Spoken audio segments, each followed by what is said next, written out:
Здравейте, приятели! Много се радвам, че ще сме заедно днес в това коледно видео, в което ще се постарая да ви направя част от нашата подготовка за празниците или първата ни Коледа с две деца. Какво е Коледа без ЛХ? И тази година украсихме елхата в началото на декември. Този път заложихме на естествена такава в саксийка. Не обичам изкуствените елхи, никога не сме имали такава. Но тази година ще си се грижим за това красиво дръвче, ако, разбира се, оцелее покрай децата. От съвсем малка в нашия дом Коледа е била на голям почит. Благодарение на родителите ми винаги вкъщи цареше страхотен празничен дух. Така че сега много мечтая да пренеса този дух и на моите две дечица. Затова правя всичко възможно да им измислям всякакви занимания, така че да подклаждам в тях коледната магия и да си го правим по-празнично и по-празнично. Тази година е по-специално, тъй като за първи път ще бъдем 4 и нашето семейство вече е по-голямо. Старая се и домът ни да е украсен, да има лампички, въпреки че те са изключително атрактивни за Явора и не знам дали няма да ги свали съвсем скоро, тъй като много се катери по дивана, но ще видим. Тук ви сложих няколко кадри на нашите сутрини. Общо взето ставаме към 7 часа.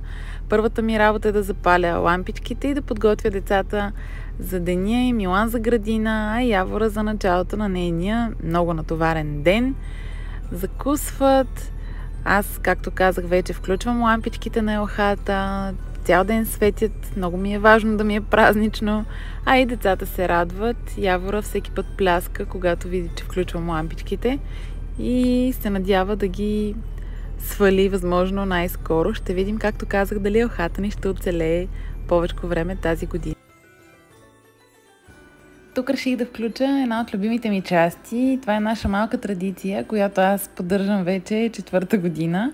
Това е нашият приятел Мишо, който е пратеник на дядо Коледа и всеки декември идва при нас всеки ден, като оставя различни задачки, понякога подаръчета за Илан, а вече и за двете деца. Тази година остави писмо, в което помоли Илан да разкаже за дядо Коледа и за него на сестричката си. Помоли го да напише писма от името на двамата, за да знаят те какви подаръци да подготвят. И му остави адвент календар, който с удоволствие ще отваряме до Коледа. Какво е една Коледа без печене на коледни сладкиши? С Илан не пропуснахме възможността и вече доста неща опекохме заедно. Тук виждате приготовленията за направата на едно страхотно традиционно панетоне, което правя вече няколко години. Изключително успешна рецепта, много любима у дома, а Илан с радост се включи. Както виждате, има празнична престилка и шапка и много при сърце прие така на своята роля на главен шеф-сладкар. Вече все повече се включва във всякакви така готварски активности и аз много се радвам на неговия ентусиазъм и затова не пропускам да го поощрявам. Какво е Коледа без сладки? Разбира се, имаме си буркан за сладости и той от време на време, понякога и дори тайно от мен, си щипва по някоя друга бисквитка. А ето и писмата, които Мишо ни заръча да запишем за дядо Коледа. Разбира се, едно за Илан, едно за Явора. Илан го надписа собственоръчно. Не обръщайте внимание, някои буквички са наобратно, но не е това важното. Тази година не минахме и без коледна фотосесия. Не пропускам всяка възможност да запечатам наши общи семейни моменти и да ги пазя в албуми. Сега бързах да приспя Явора. Йоана е на детска градина. Вчера купихме голяма част от подаръците, затова това е моят момент, за да започна да ги опаковам. Надявам се да ви дам интересни идеи и различни варианти, в които може да опаковате вашите коледни подаръци, така че да се залавим за работа.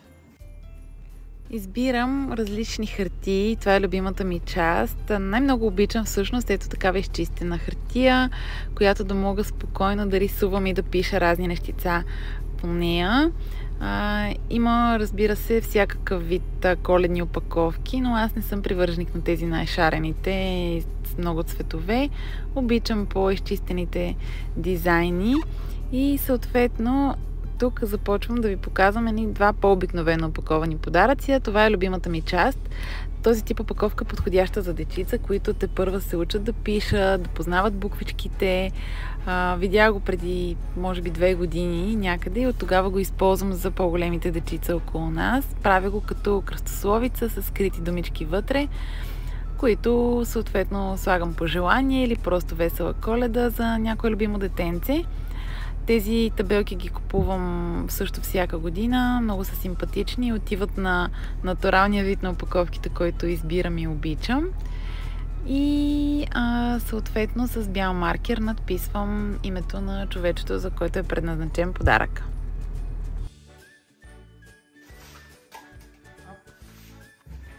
Поизморих се, така че приключвам за днес.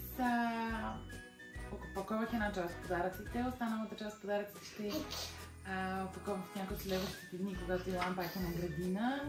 Я го разпи, тъй като вече е будна и почва да обикаля наоколо. Ето, бута ми камерата.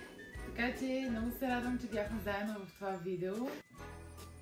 Тук ви слагам малко кадри на едно кратко пътуване, на което се отправихме с майка ми и с Явора предпразнично. Зареждам се с вода и бързам да ви включа кадри от Явора. Откраднахме си едни-два дни тричките.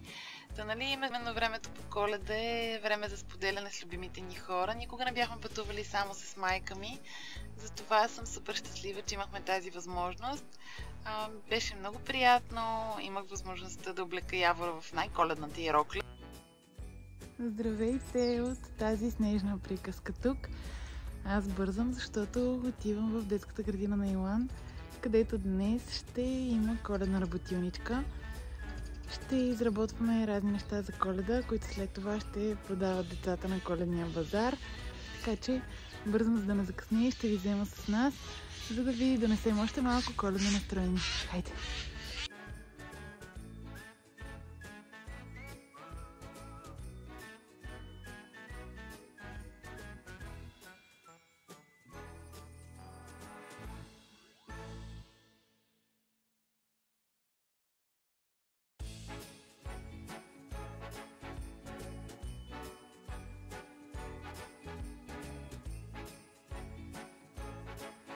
Сега с теб. Какво ще правим? Коледна играчка? Да. Добре. Хайде. Започваме ли?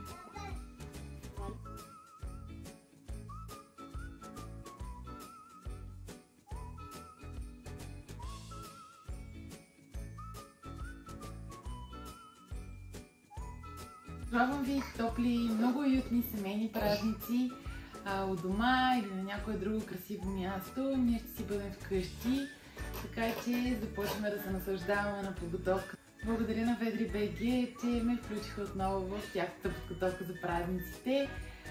Това са бутилките на Девин, които вече ви показах, че пивам у дома.